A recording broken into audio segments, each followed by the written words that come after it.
Coming up, I'll walk you through all the steps to get Azure Virtual Desktop up and running quickly.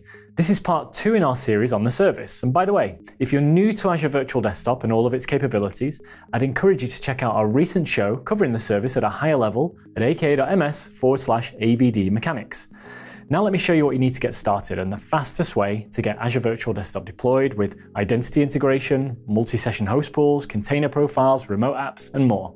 And along the way, I'll point out what's unique to the service and the things you should know about.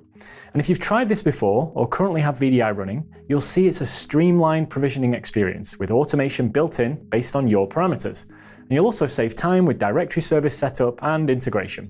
First, for prerequisites, you'll need to have a few things in place before you set up your Azure Virtual Desktop instance, including an active Azure account and subscription.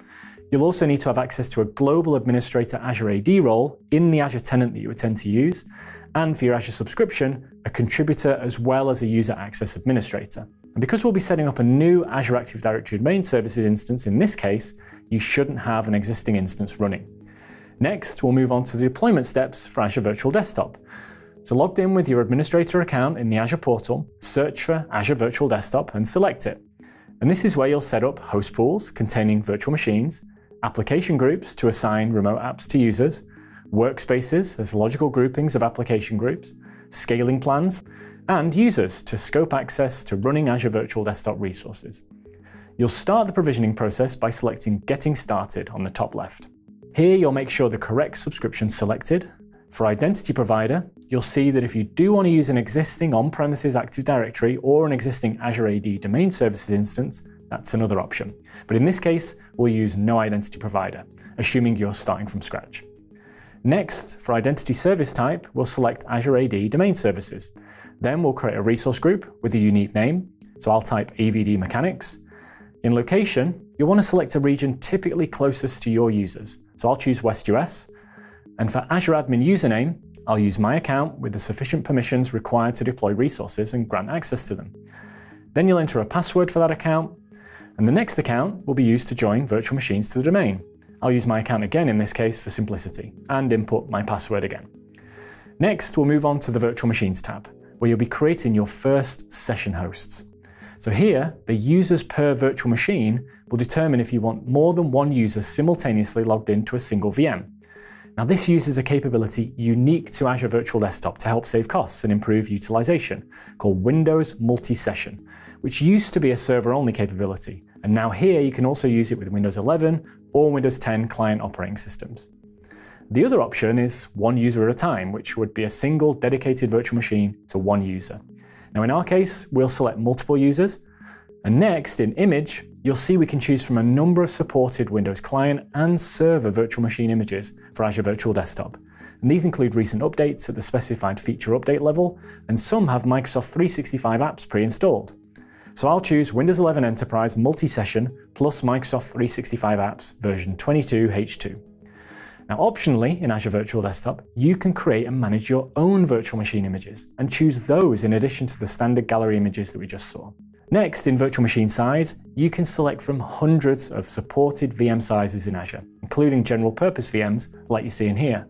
And there are also specialized VMs, for example with GPU support, that you can use for demanding workloads. Now in my case, since we're just testing, I'll choose a B-series general purpose VM. Then you'll define a unique prefix to identify your VMs later, so I'll use AVDB in this example. Then you'll select the number of VMs in the host pool, so I'll choose 2.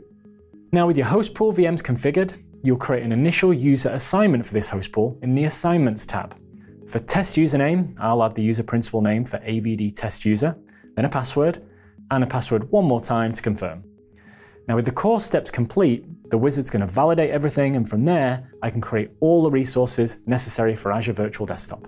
And that's it.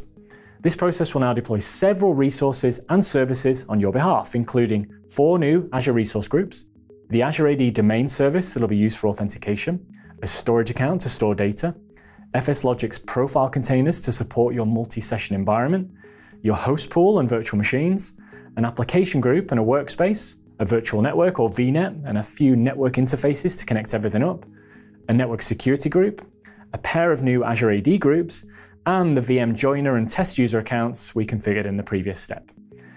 So we now have the service up and running with the desktop host group. Now, one of the advantages of using Azure Virtual Desktop compared to a hosted VM is that you can use remote apps. So let's take a look at the application group we deployed and configure a remote app. Now, this is where you define the remote apps and full desktops that you want to make available to users. And these can be pre-installed Windows apps or other apps within the Windows image that you deployed. Now, in our case, we installed Microsoft 365 apps with familiar Office applications. So let's define a new app. We'll configure Microsoft Teams in our case.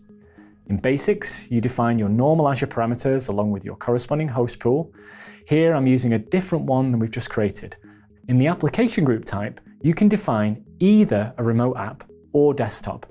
So I'll choose a remote app in this case, and I'll give it a name, Microsoft 365 apps, without any spaces. Next, in the Applications tab, we'll define the specifics of the app and what the users will see. So I'll add my app, I'll keep the application source as the start menu. Now I'll choose Microsoft Teams, Work or School, and the display name is generated automatically, but you can edit it if you want. I'm going to keep the icon path and index. We can skip the command line in this case and save. Next, in Assignments, I've already created a group of licensed Azure Virtual Desktop users called AVD users, and I'll add them. Next, in the Workspace tab, you can register your app group to a workspace. The workspace can have multiple app groups assigned to it. Here I'll choose Yes and select EB-ABD-WS. For the rest, I'll leave the defaults and hit Review and Create. And from there, I'll confirm to kick off the process. And if I go back to the workspace I showed before with just a desktop app group type, you can see that we have a remote app group type as well now. So now with everything running and our application groups configured, let's test it out. So first, I'll start in the browser. I've already navigated to ak.ms/avdweb. I'll log in with my username, then my password.